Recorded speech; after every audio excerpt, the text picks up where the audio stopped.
En estos momentos está comenzando la concentración en la Plaza 9 de Julio, que es en realidad como una especie de intervención de referentes de organizaciones de derechos humanos, movimientos sociales y demás, a propósito de este aniversario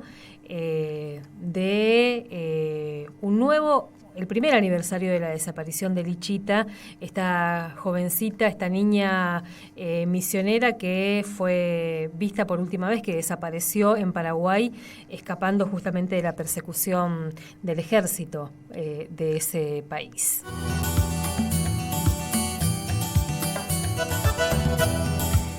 Para hablar de este tema está en línea Cecilia Rodríguez, colega, amiga de la casa, que un poco también integra desde hace poco más de un año la campaña Eran Niñas.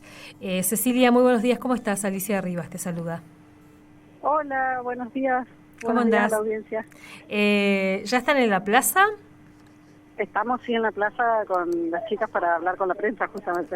Así que bueno, ahí reclamando nuestro lugar como prensa para hablar con vos. Contanos, Muy Cecilia, bien. lamentablemente estamos a un año de la desaparición de Lichita, un capítulo más de esta persecución tan cruenta contra la familia Villalba. Bueno, contanos de la actividad de hoy. Bien, hoy nosotros en verdad nos habíamos convocado primero a hablar con la prensa acá y para ir al consulado paraguayo, que es el pedido, digamos, de la familia, de que en todos los lugares donde haya representaciones del Estado paraguayo se concurra a manifestar por este aniversario. Uh-huh. Y no solamente por este aniversario, sino también, bueno, por todo lo que es este caso, que incluye el asesinato de las niñas de Lilian Mariana y María Carmen Villalba, asesinato del cual Lichita justamente es una de las testigos, ¿no? De toda la persecución que viene sufriendo la familia Villalba, el encarcelamiento de Laura, que es la madre de María Carmen Villalba y es la tía de Lichita, bueno, Uh-huh. toda esta situación de persecución que derivó en una verdadera tragedia para la familia y alrededor de la cual el Estado paraguayo sostiene su postura de persecución, de criminalización y no ha investigado absolutamente nada de los crímenes que cometieron sus agentes en esto. Uh-huh. Cecilia, y en el caso de Lichita, ¿hay un reconocimiento de parte del Estado paraguayo que hay una persona que está desaparecida y que tienen que buscar?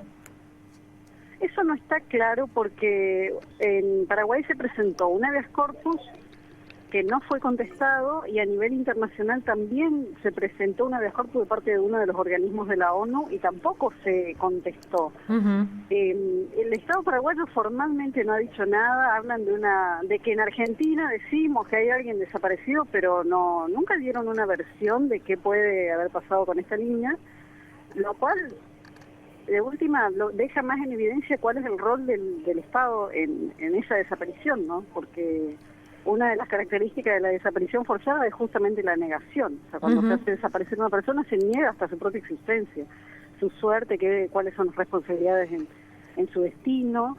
Y el Estado paraguayo en ese sentido está cumpliendo con todo el perfil de haber cometido un crimen de lesa humanidad que es la desaparición de personas. Uh-huh. Aunque hasta ahora no se puede precisar quiénes la sacaron a Lichita de la zona esa del Cerro Guazú. Eso es lo que no se pudo reconstruir también porque el Estado paraguayo no diligenció ninguna medida, Uh-huh. no hizo absolutamente nada, tampoco dejó que la delegación internacional que quería ir a la zona se acerque, a la última vez que intentaron ingresar los expulsaron del país, o sea, además hubo impedimentos, Uh-huh. pero el Estado paraguayo no hizo absolutamente nada por investigar, se hizo por obstruir.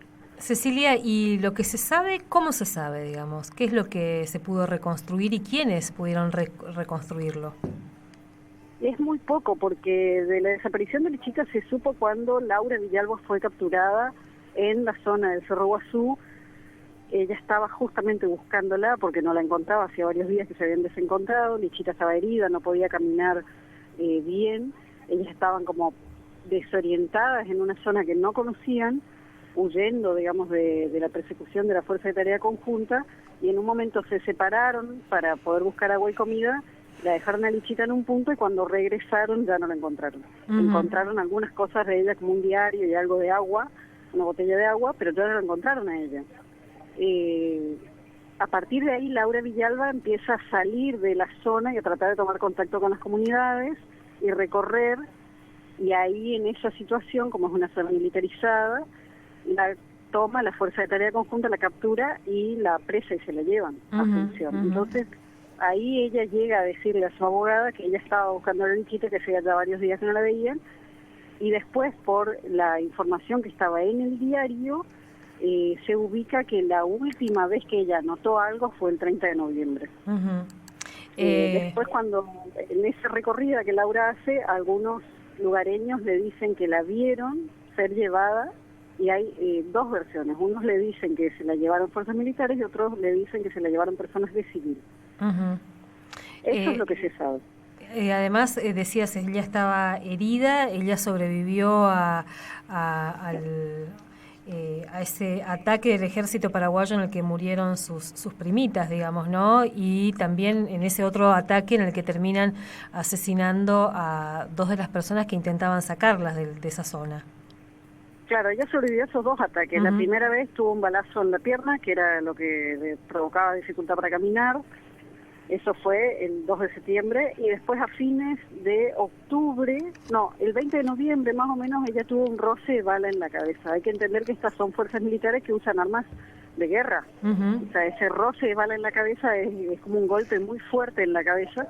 O sea, que ella 2 veces sobrevivió a ataques que podrían haber sido mortales. O sea, en este marco y con esa situación, todo se presta a pensar que a ella la pueden haber matado, o que si la secuestró alguien fueron esas fuerzas militares que estaban en la zona, porque además esa es una zona donde prácticamente no hay población, es una zona reservada, ahí hay unos parques nacionales que son reservas de bosques, y es una zona también del pueblo Paitaviquerá, o sea, no hay comunidades campesinas. Y está militarizada, está ocupada por la Fuerza de Tarea Conjunta de la zona. O sea, entrar, salir de ese lugar implica sí o sí encontrarse con los retenes de la Fuerza de Tarea Conjunta. Es muy difícil que ella haya abandonado la zona por su cuenta con esas dificultades que tenía para caminar, y lo más probable es que ella haya sido detectada por gente de la Fuerza. O sea, esta versión de que se la llevó gente civil no permite descartar que esas personas que estaban vestidas de civil hayan sido militares, porque no hay mucha más gente ahí. Están las comunidades indígenas y los militares, no hay más nadie. Escuchábamos ayer el testimonio de la familia de Lichita, de sus primitos, primitas, un poco también albergando todavía esta esperanza de que pueda estar con vida. ¿Existe esa esperanza, esa posibilidad? Yo creo que esa esperanza es un derecho que tienen todas las familias de las personas que están desaparecidas, porque justamente esa situación de desaparición es la falta de certeza de qué sucedió. Y en la medida en que el Estado paraguayo no demuestre que mi chica está muerta, nosotros vamos a pensar que ella está con vida y la tenemos que buscar con vida. Porque no sabemos qué pasó con ella. Cuando ella fue sacada por estas personas del lugar, ella no tenía por esas heridas ningún riesgo vital. Por las cosas que contó Laura y las primas que volvieron, la herida que ella tenía en la pierna la estaba sanando, y el roce de bala que tenía en la cabeza no era una amenaza para su vida en ese momento, digamos. O sea, como que nosotros tenemos que pensar que ella está viva y determinar las responsabilidades si no es así. Cecilia, te escuchaba y escuchaba también cada vez que hablamos con Miriam o escuchamos a los familiares, en este caso, porque son mayoritariamente mujeres, describir todo lo que han vivido en estos últimos años, y la verdad que es realmente muy impresionante, porque caracteriza un régimen con el que estamos ahí conviviendo en la región, digamos, ¿no? Porque es Paraguay, pero es Colombia, es México en algún momento, caracteriza un régimen. Sí, cabalmente caracteriza un régimen y un tipo de plan represivo que se puede aplicar, y que acá en Argentina hace mucho tiempo, desde la doctrina Bloomberg en adelante, se predica su aplicación. Yo creo, bueno, cada país tiene sus características y sus propias circunstancias que hacen posible aplicar o no, o que, bueno, van dando lugar a la aplicación o no de ciertas cosas, pero ellos avanzan en esto, Y además también otro elemento que está muy claro en eso es la injerencia extranjera, ¿no? La presencia militar norteamericana, la presencia de la asesoría israelí, por ejemplo. En Paraguay claramente también ya tercerizado a través de la asesoría colombiana, pero todos estos son países, tanto Colombia como México, son países donde la aplicación de estos modelos que ellos llaman de contrainsurgencia, de lucha contra el terrorismo, han generado situaciones gravísimas, masivas violaciones a los derechos humanos, desapariciones, fosas comunes. O sea, la verdad no hay nada bueno detrás de eso, y lo que se reclama en definitiva es la impunidad total de parte del Estado de poder hacer lo que sea, de no tener límite, de no tener control, y de que hagan lo que les parezca, todo en función de que supuestamente hay un peligro mayor, ¿no? Y da lugar a estados sumamente peligrosos. De hecho, Paraguay tiene parte de su territorio también como en un estado de excepción, digamos. Claro, justamente donde actúa la Fuerza de Tarea Conjunta son departamentos que están bajo estado de excepción. Son 4 departamentos. Este crimen de Lichita ocurrió en el departamento de Amambay, que es uno de los departamentos militarizados, y el crimen de las niñas ocurrió en Concepción, que es otro de los departamentos que están bajo estado de excepción. Y una de las cosas notables, ¿no?, que ya se denunciaba antes incluso de que maten a las niñas, es que todos los crímenes que ha cometido la Fuerza de Tarea Conjunta han sido siempre presentados como bajas de la guerrilla.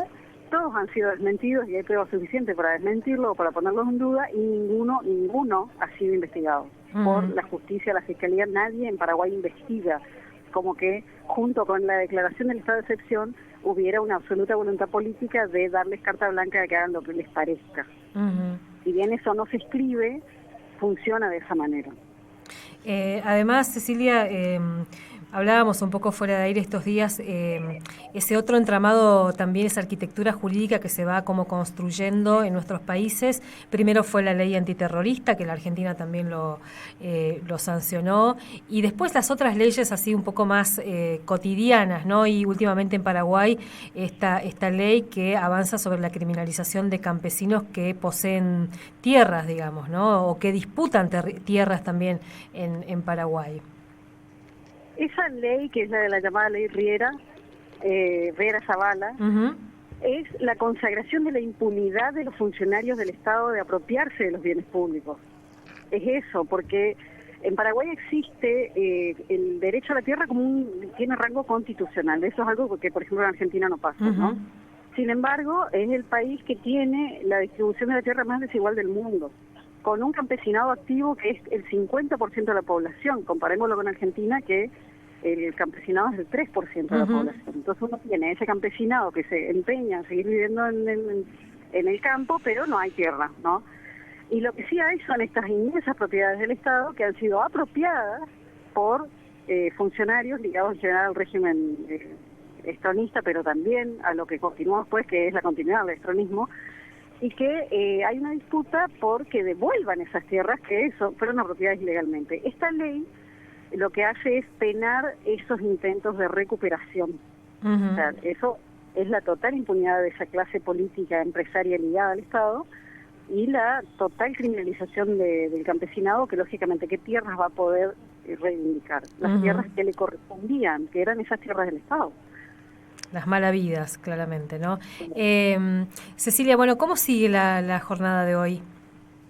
Bueno, nosotros estamos acá en la plaza con varias de las compañeras de espacios de la Coordinadora de Mujeres, de algunas organizaciones, y estamos esperando a los compañeros de la campaña contra la violencia institucional y familiares de víctimas de la violencia del Estado, y después vamos a ir al consulado.